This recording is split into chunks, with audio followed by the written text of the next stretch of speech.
حالا اسم جنو و ارباب گوشت خورده هم که به گوشت خورده و هم بعضیا بهش اعتقاد دارن بعضیا هم ندارن، اما شخص خودم یه اتفاق خیلی واقعی واسم افتاده که نمیدونم کسی میخواد باور کنه میخواد نکنه، اما این اتفاق واقعیه.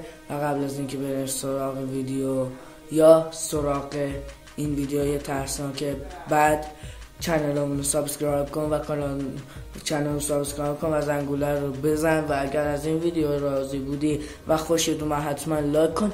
حتما بچه‌ها یه ویدیویی هم میگیرم که چت‌های ترسناک شما رو، ویدیوهای هم داستان‌های ترسناک شما رو میخونم توش. فقط بریم سراغ ویدیو، چنل سابسکرایب کن، لایک کن و از منم حمایت کن که تازه داخل یوتیوب فعالیت میکنم، داخل آپارتم استریم میکنم و کم 2 روز یه بار فعالیت میکنم که امروز ویدیو نتونستم داخل آپارت بزنم ولی حتما تا امشب به دستتون میرسه. خب بریم سراغ ویدیو. انگار من دارم 2 تا ویدیو میسازم امشب.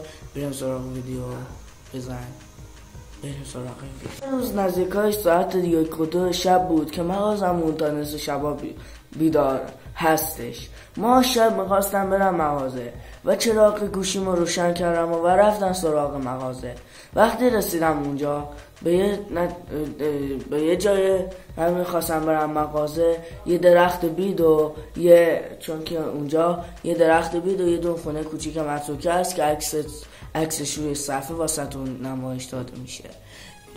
بچه‌ها این من دارم شب میگیرم، شاید صبح واسهتون آپلود بشه این. و من خواستم از اونجا رد شم چون که خیلی تاریکه اونجا و یه روز که خواستم از اونجا رد شم، همون جایی که خواستم برم مغازه، فکر کنم نوشابه‌مون تموم شده بود و رفتم نوشابه و همین چیز بخرم، همین یه مشت خوراکی نمیدونم یادم نیست دقیق، یه 2 تا چیپس خریدم. آشنامونم خونمون بود و خواست خونمون بمونه.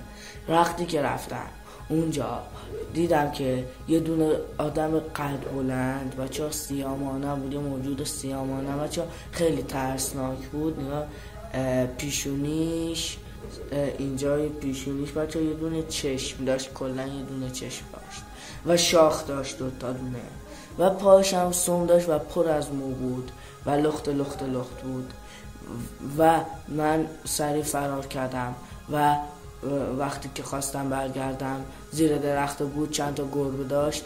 همین یه کارگاه بغلیمون هست که عکس درشو میگیرم واسهتون و میفرستم که تیچه بلوک هست، چند تا گربه داره و یه 2 تا مادر. تا حالا ندیدم که کسی بگیرتشون، اما نصف شب بود. من رفتم همونجا، داشتم هم مغازه برمیگردم و خوراکیامو خریدم. دیدم که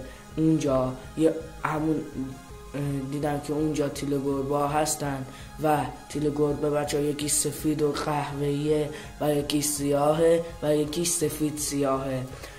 انگاری حالتشون تغییر کرده بود. یه روز رفت پشت ستون از همون سیاهه و رفتم نگاه کردم دیدم نیستش و بعد اینکه خواستم برگردن چشمم به درخت همون بید افتاد. بچه‌ها درخت رو دیدم و دیدم داخلش خیلی چیز بدیه و دیدم اینکه یه دونه همون گربه انسان شده بود، بهتر بگم همون بود که جن بود. بچه‌ها داشت دم گربه های بقیه رو میکشید که اون بزرگتر همشون بود، فکر کنم داشت دم گربه ها رو میکشید و بالا میبرد. بچه‌ها اگر صدام خیلی نمیاد صدا رو هم افزایش دادم. بچه‌ها یه دونه همین حمایت مالی گذاشتن داخل همین آپارات که بتونم حرف بزنم، میکروفون بخرم. خب حالا داشتم میرفتیم از داستان نریم بیرون و بچه‌ها این داستان الان 2 دقیقه شه. بچه‌ها این داستان نیم ساعت هم هست، ممکن نیم ساعت بشه، خیلی طولانی و پیچیده است.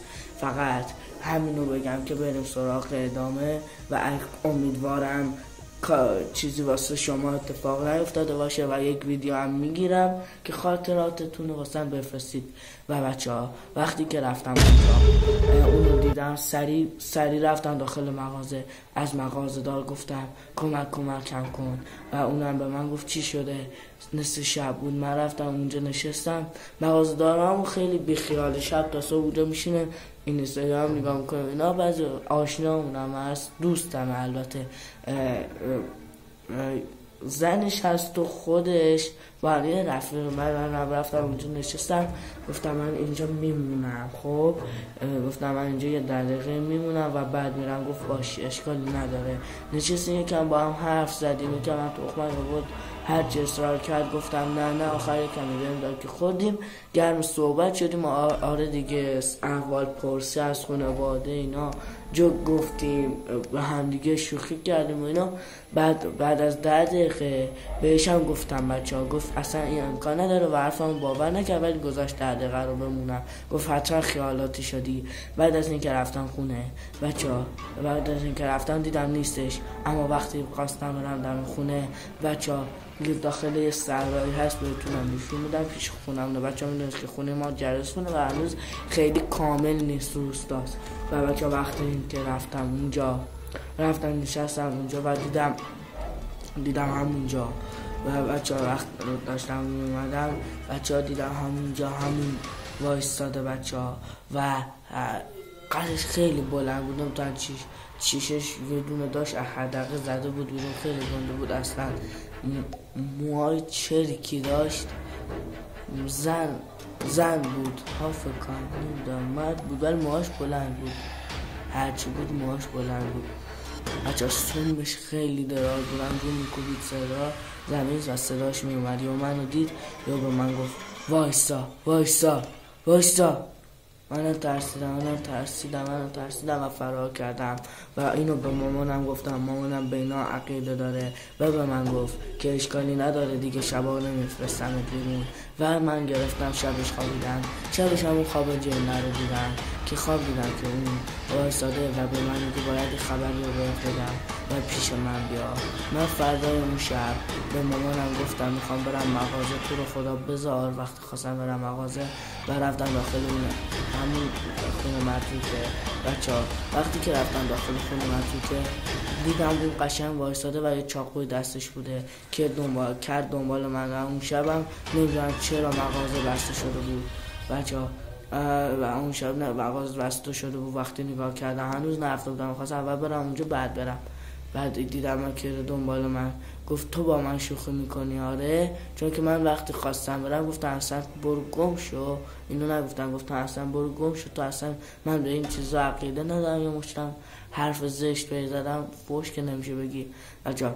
و بعد از این که رفتم خونه خوابیدم و بعد بچه‌ها یه دونه دوست دارم بچه‌ها، مامانش تو دعانویس و اینا خیلی خوب نیست. مامان بزرگم دعانویسه بچه‌ها که اونم خیلی خوب نیست، ولی رفتم پیش مامان بزرگم ماهرتره. خب بعد رفتم پیش مامان بزرگم و اون به من گفت که اصلا من نمیدونم که تو چی میگی. و پیش مامان بزرگم رفتم، کتاب بچه های دون کتاب داره واسه دعا و ایناست، چون که عقیده داره و اونو آورد به من گفت که از روی این سوره همین قل هوالله احد آورد و گفت 3 بار از روی این بخور و یه دونه شمع بزرگ آورد و شمع روشن کرد و همه چراغا رو خاموش کرد. شب گفت باید تا شب همین دستت باشه و تکون نخوره و خاموش هم نشه. من تا شب تحمل کردم و رفتم داخل اتاق و بری داخل اتاق تاریک. و بچه وقتی که رفتم داخل اتاق گفت جو خیلی سنگینی بدونه، ولی من رفتم که داخل اتاق تاریک نشستم. اون شمع رو به من داد و من اون رو برداشتم و گرفتم نشستم و نذاشتم خاموش بشه. یهو دیدم چند تا زن رقاصه، یا بهتر بگم جن رقاصه، خیلی خوشگل و زیبا بودن و اونجا وایسادن و همونجور میرقصیدن، همونجور جلو من اومدن. منم خیلی ترسیده بودم. مامان‌بزرگم هم اخطار داده بود که بهشون نگاه نکن و اصلا بهشون توجه نکن، فکر کن که اونجا نیستن. با اینکه اونجا صدای سازن قلم و بعد از اینکه ساعت 12 شب شد مامان‌بزرگم جانم زد، گفت بیا بیرون. من رفتم بیرون، بهش گفتم تو صدای نقره و همین که میزدن با همین شکراست اینجا میزدن و ساز و نقره هست نمیداشته اینا من خیلی از اینا سر در نمیارم و اونو داشت میزد. گفت نه اصلا گفتم خیلی صداش بلند بود. گفت نه اصلا این صدا نشنیدم. گفت بهش توجه کردی؟ گفتم نه. بعد گفت بیا اینجا بشین و یه دونه چادر رو سر من انداخت و یه دونه بشقاب آورد، بچه یه دون سینی آورد و توش نمک ریخت و گذاشت گرم بشه، سیاه شد نمک و بعد یکم آب رو وسطش ریخت، یه دونه چشم اومد روش و بچه ها به من گفت که تو طلسم شدی مامان بزرگ من و گفت اگر میخوای طلسم باطل کنی هر کاری میگم بکن و خیلی اصلا نترس. بچه گفتم باشه و نشستم و وایسادم که اون کارشو بکنه و دستاتو بیار بیرون از زیر چادر. دستام آوردم بیرون، بعد یهو گفت چشمتو ببند و روی دستام آب سرد دستشو زد روی آب سرد و کشید رو دست راستم یه بار، بعد کشید رو دست چپم، کشید رو دست راستم و کشید رو دست چپم و بعد گفتم این کارو که میکنم 3 بار میکنم و تو این 3 بار بگو الله اکبر. منم این کارو کردم و بعد از اینکه بلند شدم گفت چادر رو از سرت بر ندار، گفت فقط بلند شدم. خب گفت 3 بار گفت شمع و به من داد، گفت 3 بار دورش بچه، گفت 3 بار بچرخ دور خونه، دور سالن بهتر بگم و من 3 بار دور سالن چرخیدم و گفت همون آخر انتهای سالن بیا وسط بشیم و بعد رفتم وسط نشستم و بعد همون سینی که گفتم بهتون داغ شده بود و داخلش همین چیز ریخته بود، همین اسمش چیز نمک ریخته بود و آورد رو سرم و یه لیوان آب جوش هم آورد، جوش گذاشته بود و ریخت روش یک صدای خیلی زیادی میداد بچه ها. همونی که نمک گفتم که سینه رو آورد یه بار دیگه همین کار کرد، خب انگار 2 بار کار کرد، بعد همین کار کرد و بعد اون سینه رو آورد و ریخت رو سر من بچه ها. بعد از اینکه ریخت رو سر من خیلی حالم بهتر شده و از سنگینی جو افتاده بودم تا اینکه من سریع ترسیدم از این صدا و بلند شدم، گفتم آزه من دیگه نمیتونم ادامه بدم و فرار کردم بچه ها. بعد از چند روز رفتم مغازه که شب نبود، ظهر بود، ظهرم باز دوباره همون موجود رو دیدم بچه ها. من بعد از اینکه این موجود رو دیدم خیلی ترسناک بود و خیلی وحشتناک بود. همین که این دفعه بچه ها یه چند تا زن هم همراهش بود، همون زن رقاصیایی بودن که داخل اتاق مامان بزرگم که بهتر بگم انباریشه همونجا بود بچه ها که ویدیوشو میگیرم و در انتهای ویدیو واسهتون نمایش میدم بچه ها. خب این داستان و ادامه‌شو نگفتم. من رفتم که داخل خونه نشستم و مامانم گفت بچه مامانم هم نمیتونه تا و بعد مامانم گفت چی شده؟ گفتم هیچی نشده، هیچ طوری نشده، چون که میترسیدم یه چیزی بگه. خب بعد رفتیم پیش دعانویس، خودم رفتم بچه با مامان بزرگم گفتم بیا بریم پیش دعانویس، نمیخوام تو اصلا دعا بنویسی و اشتباهش. رفتیم گو باشه میبرمه. من رفتیم اونجا یه دیدم بچه ها رفتم تو، گفت من نمیتونم تو رو درمان کنم. رفتیم تو گفت من نمیتونم تو رو درمان کنم تا اینکه یه جا رفتیم خیلی معروف با آشنا مامان بزرگم من بود، الحمدلله از جد آبادش همش دعانویس بودن. بهتر بگیم جب عوض نکنیم، به شوخی نکشیمش. بعد رفتیم اونجا و بعد گفت این نیاز به یه چیزی داره، تو باید بری خاکو بکنی و یه دونه نمیدونم طلسم بهم داد، یه چند تا سوره قرآن بهم روش نوشته بود با یه عکس چی بود، همین آدمای دریایی ها هست، همین ماهی دریایی، نمیدونم هم سرش آدمه نصفش آدمه، دم دراز داره، پری دریایی آره بچه ها. عکس پری دریایی همه افسانه دیگه که عکسش هم یارو صفه پری دریایی بهم داد، گفتن چال کن داخل گل که هیچ که نبینه. من رفتم چال کردم داخل گل و بچه ها هنوز اون روزا ادامه داشت تا اینکه یه روز خواستم برم ما یه دونه پیرزن بود بچه ها، خودش زده بود جای پیرزن که در ادامه میفهمید چی میگم و خودش زده بود جای پیرزن. بعد به من گفت عزیزم میای کمک اینو هم با من بیاری دم خونم. بچه ها وقتی رفتم دم خونش انگاری خیلی خونش ترسناک بود، این خونه قدیمی بود و درش از چوب بود. وقتی رفتم اونو بردم تو بچه ها یه دیدم قدش دراز شد و سون در آورد، زنش بود بچه ها. گفت تو به شوهرم به احترام کردی، یه بارم بچه‌هامو لغت کردی. گفتم چرا؟ چجوری؟ گفتم اون تیله گربه بود که داشتی راه میرفتی و اونو زدی، اون تیله واسه من بود. من اصلا گم شدم. گفتم چی؟ من کی تیله گربه رو لغت کردم؟ گفت اون همون که تو سطح. گفت تو داشتی می‌خواستی آشغالی ببری و اونو گذاشتی زمین رو لغت کردی زیرش و نفهمیدی و اونو کشته شد بچه‌ها. و بعد این که رفت گفت انتقام میگیرم و بعد رفتن از همین آشنا مواظبم. گفتم مواظبم. گفت آشنا مواظبم. گفت اشکال نداره یه دعا دیگه داد. گفت اینو میبندی دور خودت و دعا بخونی بچه‌ها. و بگم که من از اونجا تونستم جون سالم به در ببرم بچه‌ها.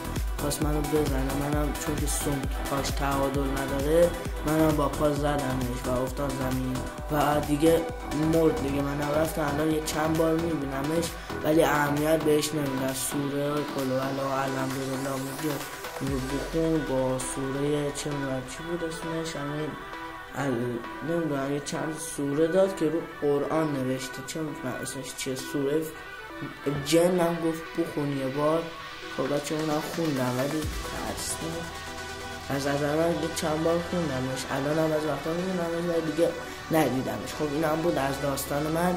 امیدوارم لذت برده باشید. چنل سابسکرایب کنید و لایک کنید و دنبال کنید و بچه‌ها هر که داستان ترسناکی داره بیاد داخل کامنت ها، از هر کشوری هست بیاد داخل کامنت ها بنویسه، مثلا افغانستان، ایران، همین ایران بیشتر میان بچه‌ها. هر که این ویدیو رو میبینه مثلا بنویسه بچه‌ها داخل زیر ویدیو حتما بنویسید که من همه چت ها رو میخونم بچه‌ها.